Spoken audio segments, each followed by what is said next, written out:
The president said he does not accept that one person can be the founder of a nation.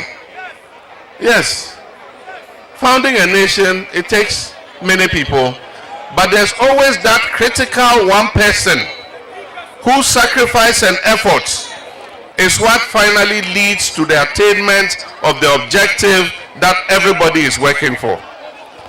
And so if you ask South Africans, who is the founder of modern day South Africa, they'll tell you Mandela. But it was not Mandela alone. There was Oliver Tambo, there was Govan Mbeki, and so many of them who fought the armed struggle to achieve independence for South Africa from apartheid. But it was Mandela's sacrifice, being in prison for 20-something years and being the symbol of the struggle, that makes them say Mandela is the founder of modern day South Africa. It is the same thing with Ghana. If you ask Ghanaians, who is the founder of Ghana, who gained independence for Ghana, majority of Ghanaians will tell you Osajifo Dr. Kwame Nkrumahs. Because it was him who gave that critical spark to the independence struggle that eventually got us independence. The UGCC at the time said independence gradually in the shortest possible time. Nkrumah said independence now. And he fought for it. And that is why Ghanaians recognize him as the founder. Nobody can come and rewrite our history. Indeed, for those of you who don't know it, when the Queen finally agreed to give Ghana independence, the UGCC that Nana Addo is fighting to be recognized as founders of Ghana wrote a petition. They sent people to England to tell the Queen, don't grant independence, we are not ready yet. And so how can people like that be idea? Even if we are saying many people fought for independence, you cannot say UGCC was part of it because they were an obstacle to independence. And eventually when the motion of destiny for independence was being passed, these are the same people who walked out of parliament when Nkrumah was moving the motion of destiny. And so today you can't come and rewrite our history. July 1st is our Republic Day. And we also made it our Senior Citizens Day. They've come to take the holiday from July 1st and gone to put it on August 4th, which is the day the UGCC was founded. When we come to office, we'll rectify those things. July 1st will be a holiday again.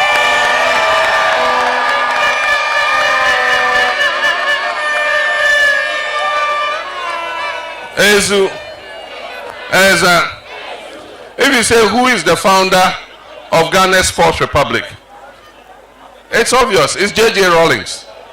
Because it was he who led us from military rule back into constitutional rule that created the Fourth Republic in which we are. But there were many people who worked on it. Justice D.F. Annan was head of National Commission for Democracy. They went round the country and solicited views about what form of government Ghanaians want. But we're not going to say Rawlings, Justice Annan, and who are all founders of the Fourth Republic. There's only one, we in the NDC recognize only one founder of the Fourth Republic of Ghana, and that is Jerry John Rawlings.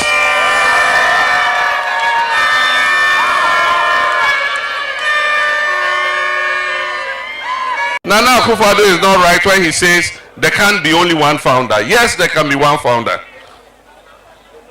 But let's put that aside. Let's talk about ourselves. They don't like to hear what they said in the past. One of their communicators said, when they hear a playback of the videos of what they said, they feel distressed. But we shan't stop reminding them of what they said. We shall continue to remind them. When they were saying they have the best economic management team, it says, economic management team, Honorable Osafo,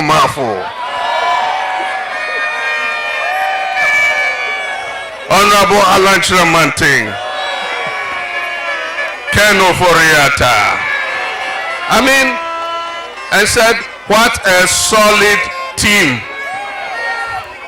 Today, we are being told that that team, of which the current vice president is the head, not that he was the head, he is still the head of the economic management team.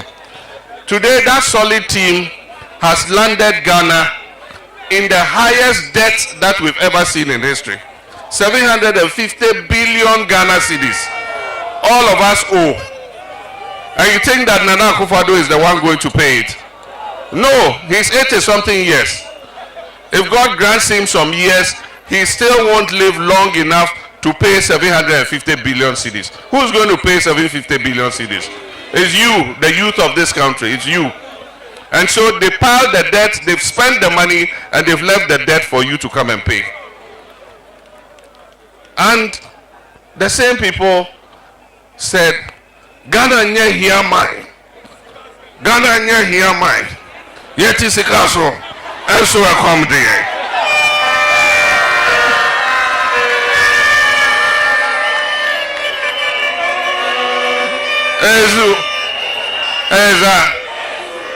The same people who said yet is a castle and so I come there.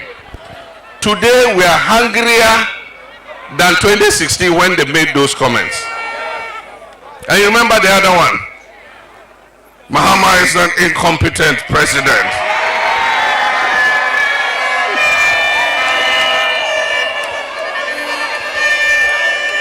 Incompetent. And I warned them. I said, hey, you've never been president before. You don't know what it is to lead a nation. And so be careful what you say. Today, I'm sure they've learned their lesson. Because God, by his grace, gave the power to them. I said, NDC, go and sit aside and let them also handle the country.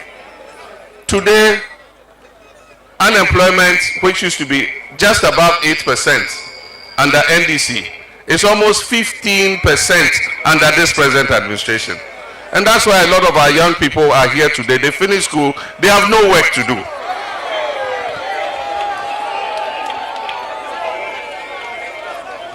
I remember when the fundamentals are weak, the exchange rate will expose you. Today, the exchange rate has exposed you. At the time you were saying, when the fundamentals are weak, the exchange rate will expose you. The cedi was less than 4 cedis to $1. And you said it had exposed us. Today, the cedi is almost 16 cedis to $1. And yet you say, oh no, you shouldn't say the fundamentals are weak because the cedi is 16. The economy is in crisis. He says, we want to give the money directly to the constituencies because we don't want the people in Accra to chop it. So we're going to give you $1 million per constituency per year. You remember? Today, where is the $1 million per constituency per year? It's 8 years now. Boga East, you should have got $8 million by now. All these your roads you are complaining about, if you had $8 million, all these roads will be quota everywhere.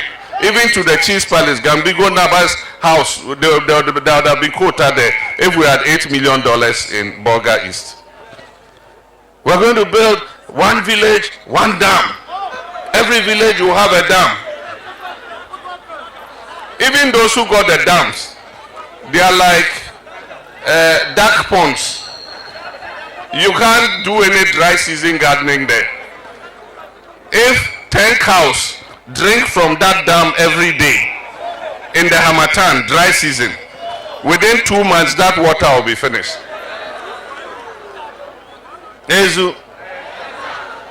We're going to provide every district with a factory. One district, one factory. One district, one factory. Boga is, where's your factory? Where's your factory?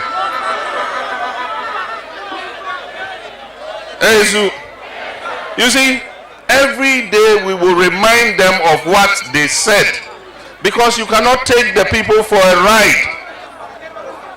They did it and got away with it in 2016, and they are going to come and lie to you again. Now the new one is that we will come and give all of you smartphones, and you pay 1 CD, 2 CDs, 1 CD, 2 CDs.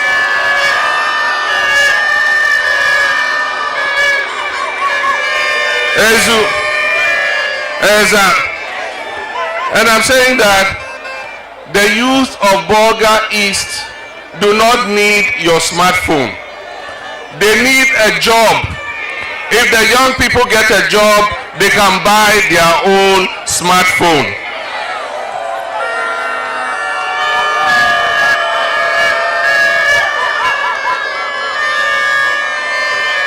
If the young people get a job, they can buy their own smartphone.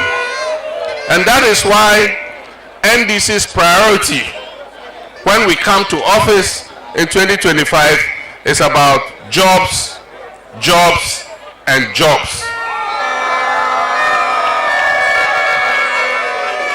And that is why we are advocating the 24-hour economy.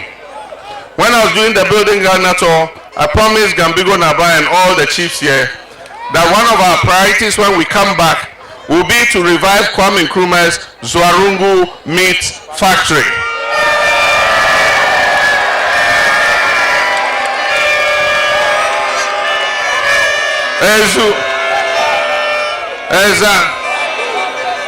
And when we revive the meat factory, it will do what? It will work 24 hours a day, so that